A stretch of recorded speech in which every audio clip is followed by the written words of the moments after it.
competitie en de commercie is het grote vergif van de samenleving. En daar zijn we nu afscheid van aan het nemen. En dat komt omdat we dus denken in ik en de ander.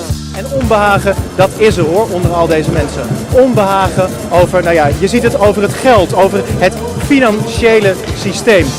Het zijn niet alleen ervaren demonstranten hier. Voor velen is het de eerste keer of voor het eerst sinds lang geleden. De vorige keer was, ik denk 35 jaar terug, maar nu is het echt weer nodig de straat op gegaan. Waarom? Omdat het de hebzucht van de bankiers, de vrije marktwerking, al die dingen die helemaal fout gaan, daar moet iets aan gedaan worden. We moeten onze stem nu laten horen. De politie schat dat er zo'n 1000 mensen naar het Beursplein zijn gekomen, maar waarschijnlijk zijn dat er wel wat meer. Global protests against corporate greed are taking place, beginning in Australasia and the Far East before spreading to Europe and America. In Tokyo, where other local issues also dominate, hundreds marched. In the Philippines, they denounced US imperialism. In Seoul and here in Taipei, they turned out to condemn what they see as mismanagement and exploitation by a minority, while the majority suffer. Against a background of austerity and financial crisis, many have their own individual complaints. Every day I work 12 to 16 hours at home from the moment I wake up until the minute I go to sleep. I can't support a family, can't even think about getting married or having kids. Australia and New Zealand got the ball rolling. There are few concrete demands but a strong common sense of injustice. In Sydney, about 2,000 protested outside the country's central bank. Well, we're not just talking about a change of government. I think what everyone here is talking about is a change of the entire way our system works. Entire way that, money dominates all of our political lives. So far they've been peaceful, but there are fears that rallies elsewhere may turn violent. Yesterday there were scuffles in New York, while in Milan a leading investment bank was attacked. Dramatic scenes around the globe. Right now, large crowds are gathered, and they're growing as they march on the London Stock Exchange. It's part of the Occupy Wall Street movement. Today alone, an unbelievable 951 cities around 82 countries will be participating in the Occupy rallies against corporate greed. And take a look again. We have some fresh pictures coming out of Rome. That is where smoke has been seen near the massive Occupy protests going on there.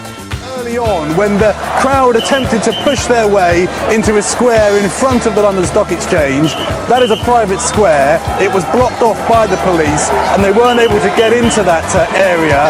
But I did see one arrest of a young man who appeared to be trying to lie down in front of a police van, and now the police have got this area cordoned off if you like, cordoning these protesters into this area. To be honest though, they appear to be happy to stay here. The collective voices of American dissent has manifested into a movement impossible to ignore. Occupy Wall Street began in the world's financial capital, but this week, protests have blazed through dozens of cities nationwide. In the Big Apple, up to 15,000 Americans flooded Lower Manhattan. Labor unions, transport workers, teachers, nurses, and U.S. veterans standing shoulder to shoulder with young activists, spearheading a fight against U.S. wealth inequality and corporate greed. Young people right now have no hope in our society, and I just want to see a fairer and more just society for the young people coming up and all of the Americans that right now are suffering through these hard economic times. This seems pretty revolutionary to me, and the spirit of revolution is here. But we have all experienced the feelings of sadness, anger, hurt, worthlessness, powerlessness and hardship that the system has created to divide us. That aims to separate us. We chose to accept it because we were asleep. The European Central Bank BCE, they say, means simply expropriated property. They cover the police vans blocking them with slogans. Shame on the Bank of Italy, shame on the ECB's trichet.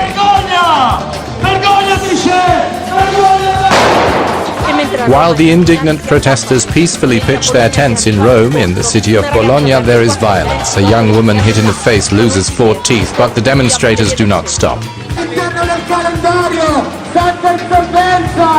They invade a part of the law courts. Injunctions and eviction notices are thrown in the air. They will not pay the debt.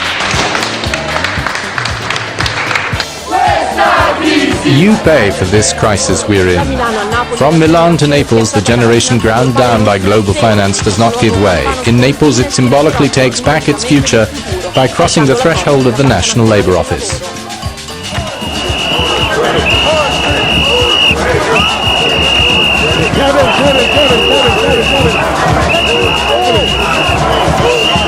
Right now the police are on mopeds, driving back the crowd on Broadway. He's driving mopeds into the crowd. Right now the police are driving mopeds back into the crowd. The police are pushing back.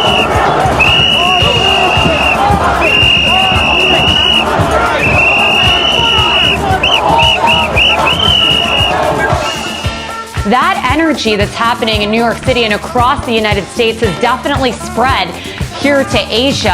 And actually, the youth movement here has mobilized on Facebook and on Twitter.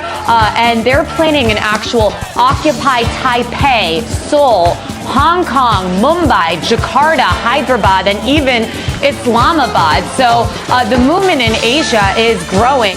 Average Indians have come out protesting against Coca-Cola, for example, for supposedly overusing water when there's been a water scarcity that I've reported on in much of this country. We've seen Monsanto, the American multinational seed company, whom many in this country believe has a huge monopoly on the seeds that the farmers need to grow their crops. And then in addition, you think about Bhopal as an example. Bhopal, the Union Carbide Corporation company, an American company, was actually accused of killing thousands of Indians in that gas tragedy back in 1984. Word spread this morning that police were preparing to move in. Hundreds of new protesters poured into the square behind me. But then the Canadian company that controls it called the whole thing off. Still, the near constant tension remains here. When protesters tried to march in celebration of the decision, police moved in and things quickly turned ugly. More than a dozen people were arrested. One man was run over by a police scooter, his leg trapped. The officer didn't move it and simply stepped off, leaving the man writhing in pain. When he pushed the scooter away, police descended on him.